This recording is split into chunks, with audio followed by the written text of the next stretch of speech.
Okay, we're going to get started this afternoon, because we have to be squeezed in between two presentations.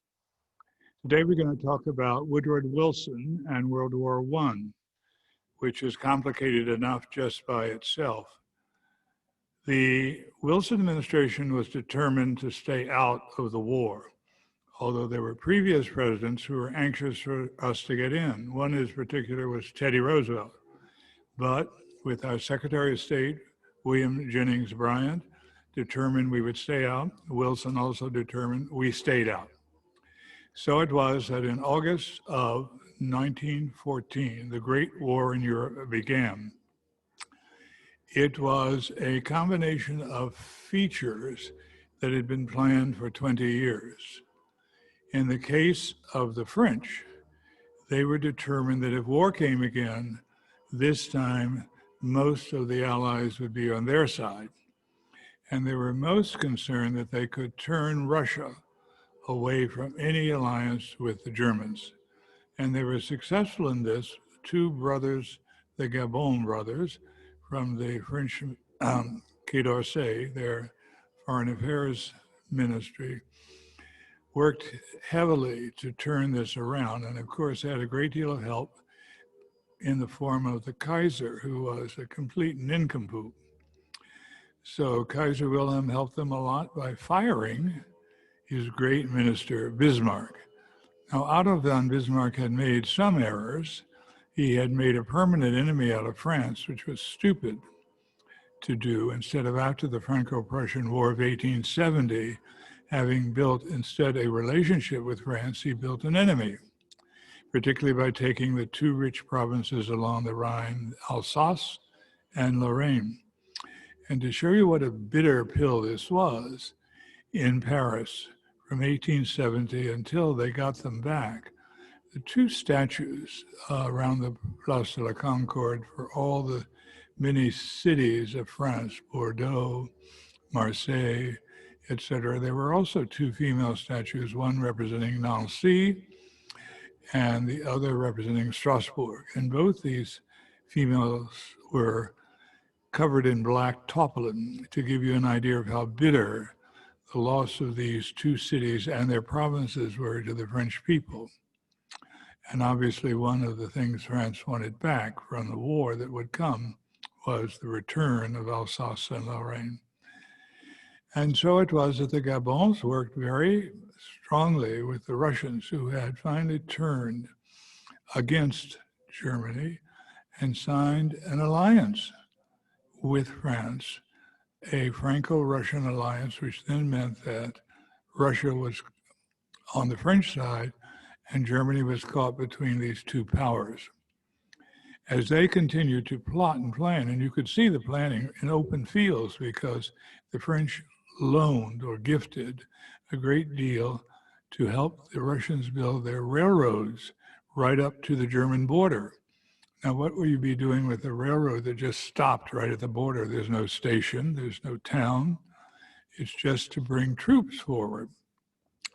It didn't take Berlin long to catch on to this, but the facts were that now Germany, historically always caught between two powers, was again caught between the French on one side and the Russians on the other. Now, the one other thing that did change the alliance system was the fact that the Kaiser, in all of his stupidity, decided to build a high seas fleet. This immediately brought the attention of Great Britain. And so, working with London, Paris was able to sound an entente cordiale, which meant that Britain would be on the side of the French if war came.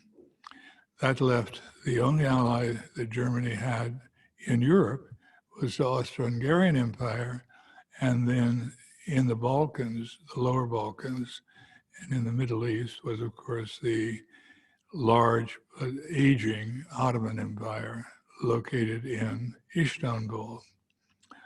So when the war comes, the sides are already decided upon, but the major players are going to be France, Britain, and Russia on one side, Germany, Turkey, and Austro-Hungary on the Central Powers side. In the meantime, the Americans are doing nothing. We don't want to be involved. We are not involved. We are not getting involved.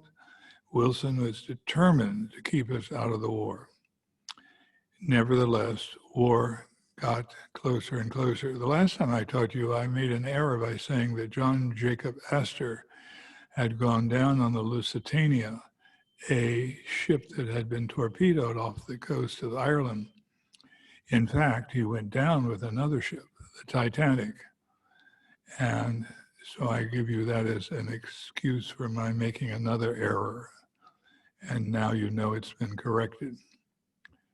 So with the High Seas Fleet on the German side, the British decided to recall their global navy and bring it all back to European waters.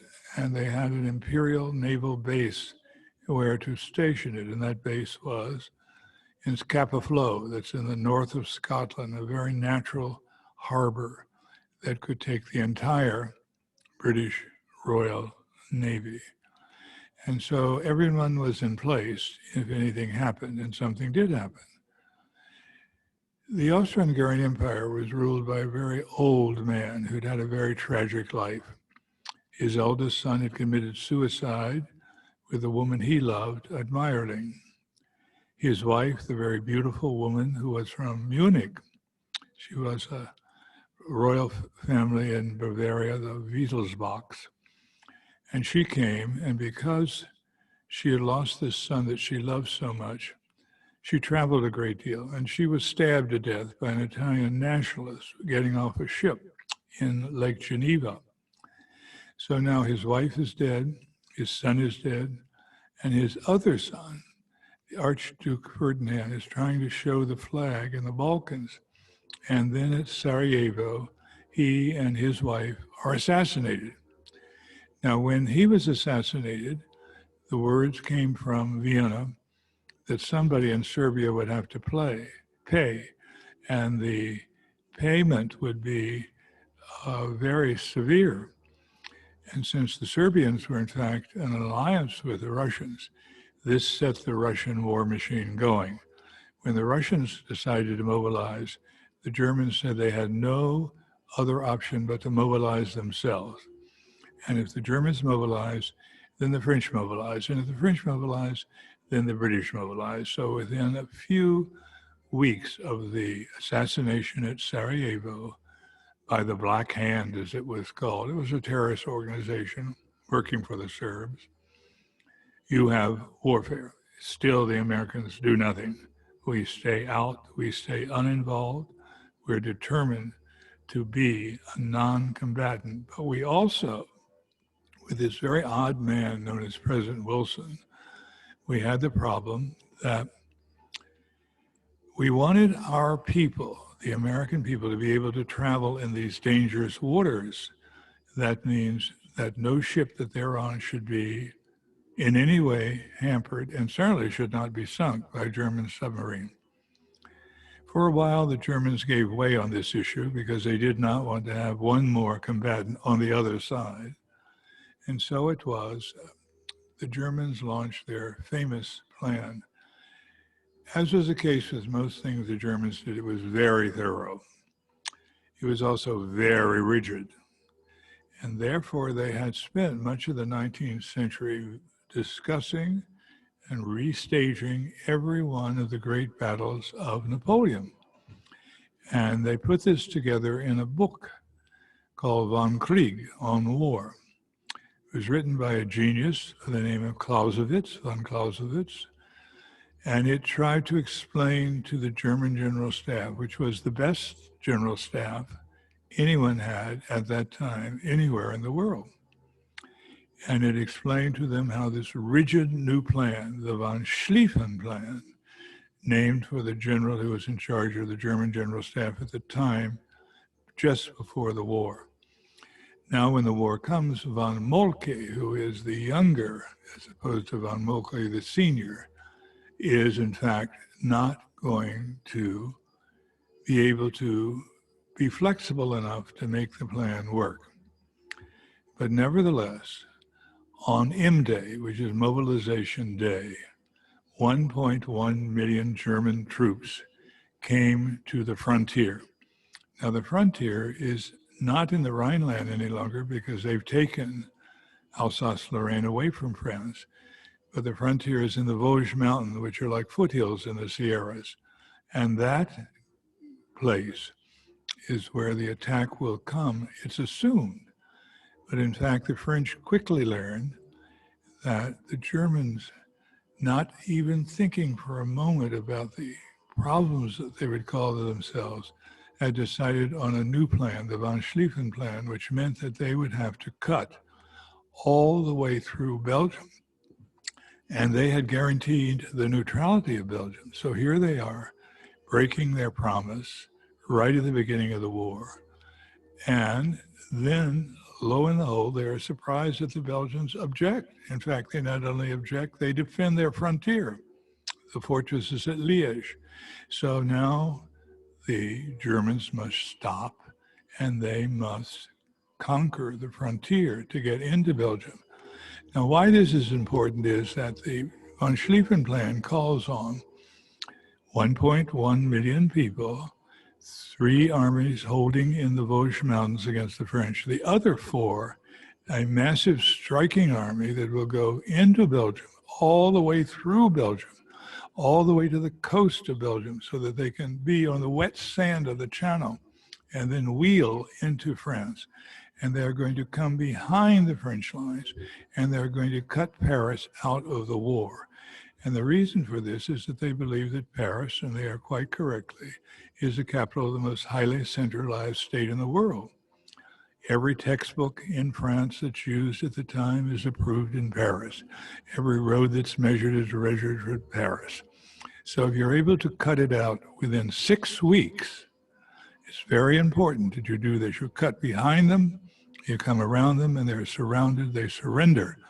Because then you have to get back on a choo-choo train and go all the way across Germany in order to be ready to fight the very slow-moving Russian army. And that way you can have victory. Otherwise, you'll be defeated. Well, it didn't go according to plan because they hadn't read the chapter in Napoleon's book about the fog of war, that once war starts, you can't predict what's going to happen, so you have to be flexible. And if there's one thing that the Germans are not flexible about is war. And so they're cutting through, and yet those little Belgians are fighting, not only in Liège at the border, but the Germans come up to a famous medieval university and a famous library, Louvain. And the students there defend their campus and they defend their library. And so in utter stupidity, the German officer corps orders that all the students be shot and that the university library be burned. And it is, to the ground, destroying treasure after treasure of hand-illuminated manuscripts that date back into the Middle Ages. Now, if you want to get the civilized world in the West, anyway, very excited, then burn a library and see what happens to you. And this began to happen, that everywhere the Germans turned, they were criticized. The way they treated Belgium, the way they fought at the Battle at Liège, the way they then attacked a university and burned its library. And all of these things were taking days, and there were no days to take because the plan insisted that they had to be around Paris, and Paris had to surrender within 6 weeks, because then they had to rush off to the other side of their country and then beat the Russians. And the plan was going badly for the Germans and went worse and worse. So they never were able to get out to the coast. They couldn't smell the salt air of the Channel because they kept pulling back. And as they pulled back, people were worried about other parts of the front. And so they took soldiers and units away from the striking armies that were to go around Paris and reassigned them right in the middle of the battle back to the frontier with France in the Vosges Mountains. So it was that the French, seeing what was happening, and knowing what they had in reserve, pushed their forces over towards Paris. And there was then a miracle. It not only was Paris the center of everything, but it's where all the forces poured in, and Paris was full of young French conscripts. They had also been called up on M Day, Mobilization Day, and many of them were still in Paris. And so the word came out with a man who has a sort of Italian-sounding name, Gallieni, and he orders that all these French forces now in Paris not go to the places they were supposed to go, but instead he will get them transportation to the new front to block the German army coming into France. And these people were to go to the front in taxis. So this is called the miracle of the Marne. All these soldiers being driven to the front, not in trucks, not even in jeeps, but in taxis. The taxi cabs of Paris are now going to save the French bacon.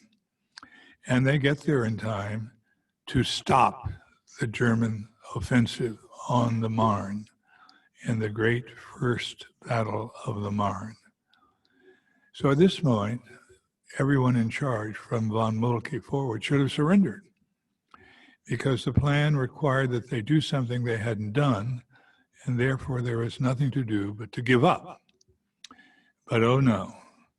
And they learned then quickly that with obviously new things like projectiles that are very deadly and that are very large and are thrown at you by guns on the opposite side, like the famous French 75, you needed to dig a hole and get in the ground. And all these holes suddenly connected, and suddenly you have the Western Front, a line that goes almost from the Channel all the way across northern France and then down through the areas of Alsace-Lorraine, almost to the Swiss Alps, the famous Western Front. It's a tragic situation because, of course, in the meantime, the British had been, with their entente cordiale with Paris, their chiefs of staff had met, decided on what would be a British front along the French front, and the British Expeditionary Force, soon to count up millions of young Brits, were pouring across the Channel and taking up their position with the French along the Marne. The Marne is simply a rather small river in the north of France that becomes key to this initial holding action against the German forces. What are the Americans doing? Absolutely nothing. What do they want to do? Nothing. Not involved, caring not, let the Europeans settle the European problem. William Jennings Bryan, our famous Secretary of State, is making that very clear. If we make any move at all, he says, I shall resign. And he will in due time. So you have these horrific battles now to be staged. First, you have to have the front stabilized. Then you have to have the French under Joffre decide that they have to stage a great battle, and the place to do that is the city of the dead that are known as Verdun. If you go to Verdun today, you've never seen anything, and you never will, like it. After the battle and after the war, they collected so many skulls, so many leg bones, so many arm bones, so many hips, that they built 4-story pyramids. And they built a huge building for all of this, the Ossuaire. And you can go there and see that tens of thousands of people, all young, died in this terrible battle that was Verdun 1916, which starts early that year and goes all the way to July. These battles are no longer lasting a day, not a week, not a month. They last half a year. And to take pressure off of the French at Verdun, the British, under their own general staff, launched a huge, huge offensive on another river closer to the Channel, It's the River Somme. To give you an idea of how extensive this battle was, for over a week, the British artillery fired at the German lines, and they fired over 1 million rounds of artillery. And then the British thin red line went over the top and died by the tens of thousands in the Battle of the Somme. So marking this war for all time are these two tremendous battles. First, Verdun. The famous road that goes up to Verdun is called, still today in France, the Sacred Way. And then the Battle of the Somme. It was a terrible time for both sides. In the meantime, it was an incredible feat on the part of Mr. Churchill, who was very young at this time, as an American mother, in fact.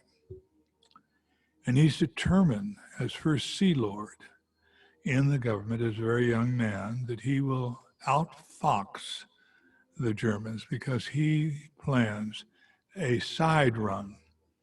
Because the sleeping old man of Europe is the Ottoman Empire, with its capital at what we would call Constantinople and they will call Istanbul.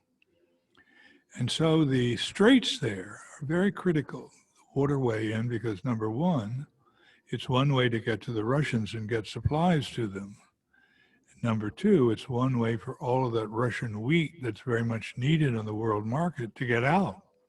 It all has to go through this Bosphorus and the Dardanelles. So Churchill convinces the staff that a French and British expeditionary force will first move into Egypt, will train there for a landing at the Dardanelles. And the British are famous for using up parts of their empire. So for this expedition, they're going to give a lot of Australians and New Zealand troops. There's a very famous movie about this. And these troops are called the Anzac troops, Australian, New Zealand troops landing at Gallipoli, Gallipoli being the movie that's made later. Well, they do force a landing, and then they're pinned down for the rest of the time they're there, because the Turks are not pushovers, and they are prepared to defend their country to the last Turk. And so you have nothing but death raining down on these young people, desperately hanging on to a little bit of land on either side of the Dardanelles until they're finally withdrawn in a total collapse and a total failure, all belonging at the plate of Winston Churchill.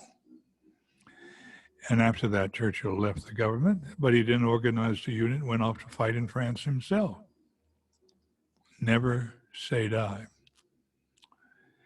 And so it was that you have the Turkish Empire falling to pieces, but still holding the Dardanelles. You have the Russians with their problems. You have this terrible business of the submarine warfare. The submarines being very deadly and very much a weapon for what the other side, our side, at least the Allied side, called the terror weapon. It was terror when it was used against them. When they used it, it was a good weapon. All's fair in love and war. Now, the British tried to tempt the Kriegsmarine, it's called, that's the German Navy, to come out from its hiding places. It was hiding along the Danish, German, North Sea ports, where it was behind barricades, where it couldn't be gotten at unless it would come out. And so on this one fortuitous day, it stuck its nose out and it got itself very bloodied, which upset the Kaiser no end. And they were ordered back into their safe haven and they never came out again. Here was the cause of the war itself as far as Britain was concerned, and it was not being used because the Kaiser, the Doomkopf in charge, thought of this as his own toy. He dressed up himself in an admiral's uniform. He dressed his children as admirals, and they liked to go out on these warships and pretend at war, when in fact Germany desperately needed a breakout from these harbors so that they could trade, because they were being squeezed to death. It's hard to get this whole war together in one package. Just let me give you another example. All over America, Americans were not listening to Wilson. People felt very strongly about this war, and they felt very strongly pro-Allied. And while the Italians were stuck in World War II with that fat guy named as Mussolini, another idiot, in World War I, they were on the Allied side. They were fighting with France and Britain against the Central Powers. And there was a major battle in the north of Italy, the Battle of Caporetto. What's meaningful to Americans about this was that writers like Edith Wharton, who had a cottage along the Marne, Edith Wharton, who'd written great novels like Ethan Frome, she went to France in 1914 and drove and worked as an ambulance helper and driver at the battles of the Marne. And in the case of our greatest war novelist, he also volunteered to drive an ambulance. His name is Ernest Hemingway. And his great book is about the campaigns in northern Italy, because that's where he drove the ambulance. And though that was the campaign he knew firsthand, the Battle at Caporetto. And so you get from him the famous novel and his best, and one of the best ever written by an American, Farewell to Arms. And at the same time that all this was happening on the Allied side, the Germans are going to create a masterpiece of anti-war literature. After the war, they publish Erich Remarque's All Quiet on the Western Front. And in the case of the British, never before and never since has there been such an outburst of poetry, the war poets. It was incredible, the amount of people who went to war. French Impressionist painters actually went into the trenches. And great to be British poets went into the trenches. And their experiences were horrific, absolutely horrific. If you got even a scratch on your arm, say, it would quickly get infected and quickly turn to gangrene. Why? Because in the trenches, having been blown up many, many times before, the dirt is mixed with human flesh, humans who are chopped up by these artillery barrages until they're like mincemeat, and they infect your wounds, and you are seriously a casualty. It's unbelievable. Unbelievable. Later, a British writer was trying to capture all of this for Britain and let them know what had happened. Not that the British have ever forgotten. They still have an annual ceremony with the Queen attending for the World War I dead. Almost every village in England and in France has a cemetery marker for all the dead who left that village, that town, and went off to the Great War. And still, the Americans, nothing. But we're getting closer because, again, the Germans are not very clever. Let me give you one of the cause celebs that are going to twist and turn in Wilson's mind as he moves away from a no war to a pro-war stand. A famous telegram is sent from Berlin to Mexico. In this Zimmerman telegram, the Mexicans are promised, if they will come in the war against the United States, Germany, in the peace treaty that will follow, will see to it that the entire American Southwest, that part that was taken from Mexico in the infamous Mexican-American War, signed off at the Treaty of Hidalgo, were all, not just Texas, God forbid, not just Texas, but the whole Southwest, to include a small little state called California, suddenly became American. And now it would all go back to Mexico if they would simply attack the United States now. The funny thing about the Allies is that nobody trusted anybody. And so the British were intercepting all these underwater cables. That's how you talk to people those days. There were no emails from Berlin to Washington or otherwise. And once the British got their hands on this Zimmerman telegram, they made sure that the Americans got their hands on it also. And this shocked Wilson, that someone would plot such a dirty deed against him, a neutral, and against his country. You have to remember that this is the son of a Protestant minister who grew up in a manse, which is a Protestant household, in the Valley of Virginia, the Shenandoah. And now he's having to deal with these obstreperous German ministers. This went over very, very badly. And so things began to turn. And things were going badly for the Germans. And so they decided that the only way they could break this impasse was complete and total submarine warfare in these European waters. Anything that comes there is liable to be sunk. This was unacceptable to Wilson.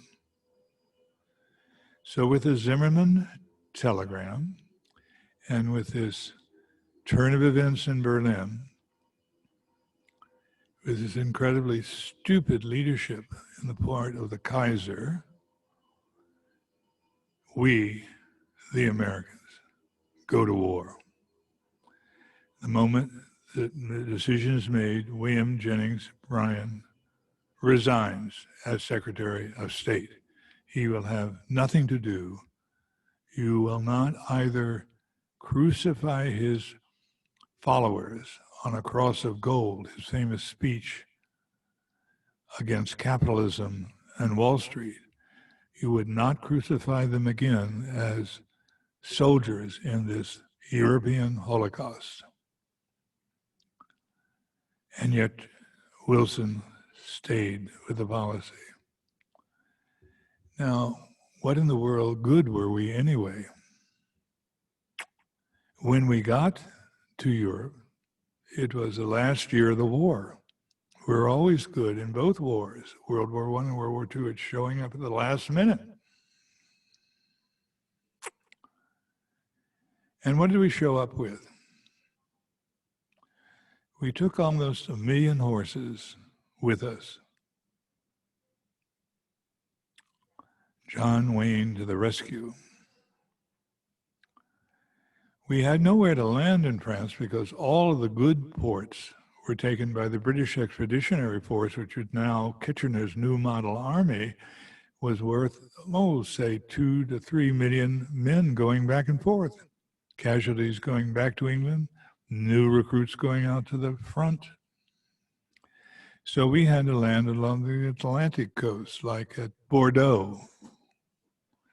And not only did we have to land there, we then had to get supplied because people warned us those horses aren't going to be any good against a machine gun. There's a very good book to read about this called The Social History of the Machine Gun, because it changed the nature of battle for all time.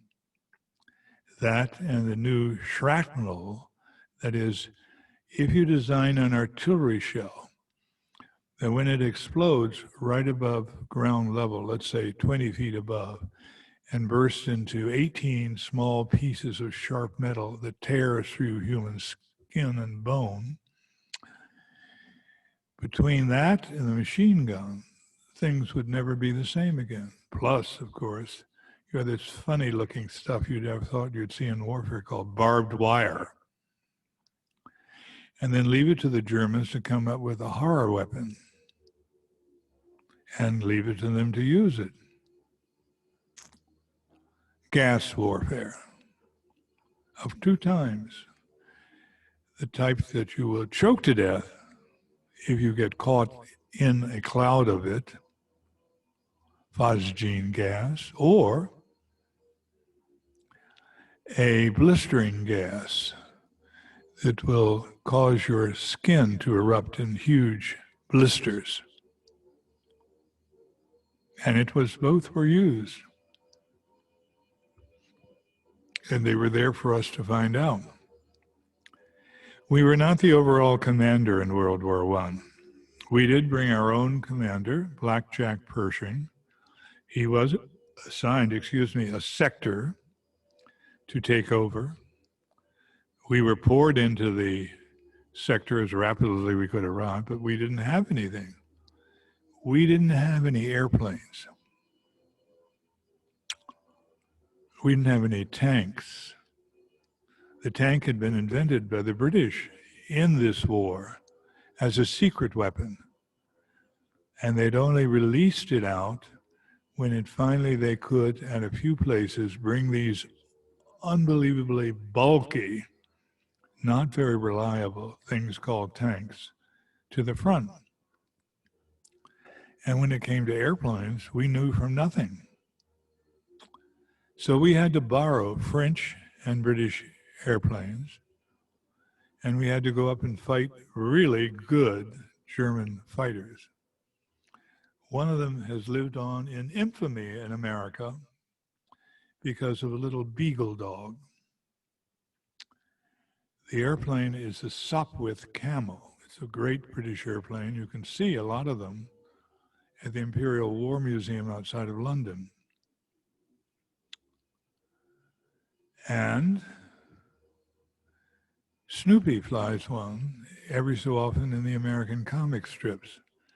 And in fact, in America, that event is still celebrated today because there is a museum dedicated to all the characters of Peanuts. And it's Charles Schulz's own museum up in Petaluma, the egg capital of northern Marin.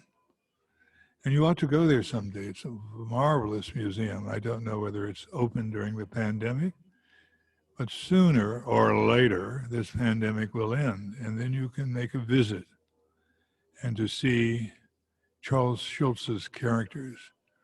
And these characters are comic strips, but they were real in the war, particularly one of them called the Red Baron, who's always in the comic strip, the evil one who's fighting Snoopy.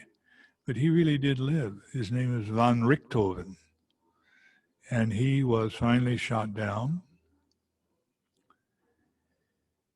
And he came from a very famous German family, the von Richthofens. You can tell it's famous with the von. And his sister was even more notorious, Frieda von Richthofen. Because after the war, she had a rather famous love affair with D.H. Lawrence. And since it was such a scandal in Europe, they came instead to the United States, out to Taos, New Mexico, where they continued their liaison. D.H. Lawrence, of course, a very famous British writer, and Frieder van Richthofen, a very famous chanteuse, shall we say. The Red Baron. But there we were with no airplanes.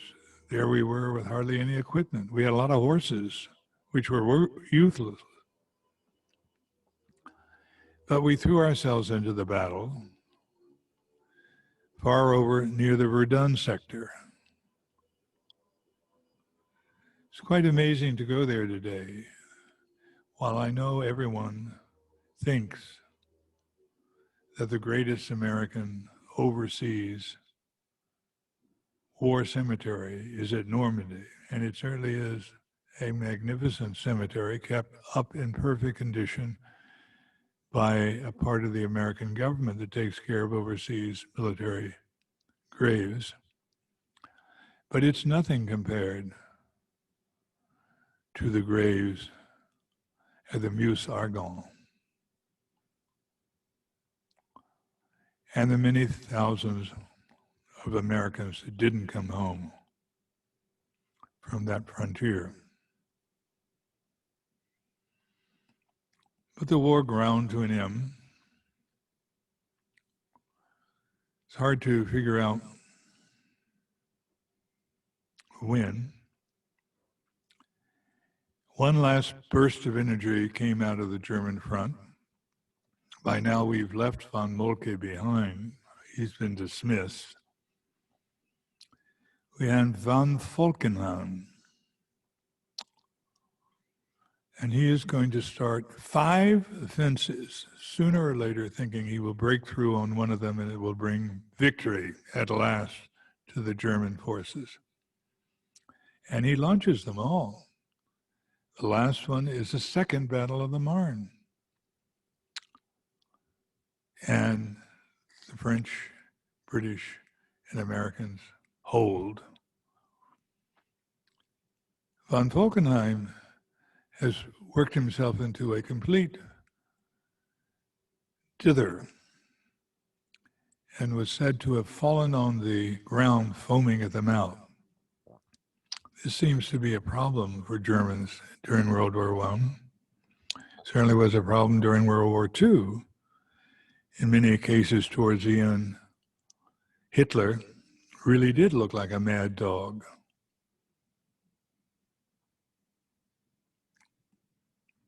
With this failure on the Western Front, with the introduction of the Americans into the war and all the supplies they could bring, and then when the finger of fate was to turn against the Russians. The Russians had come up very quickly in 1914. They were met by a very strong German offensive in the Russian-German zone in a great battle at Tannenberg. And the Russians were defeated and had to pull back.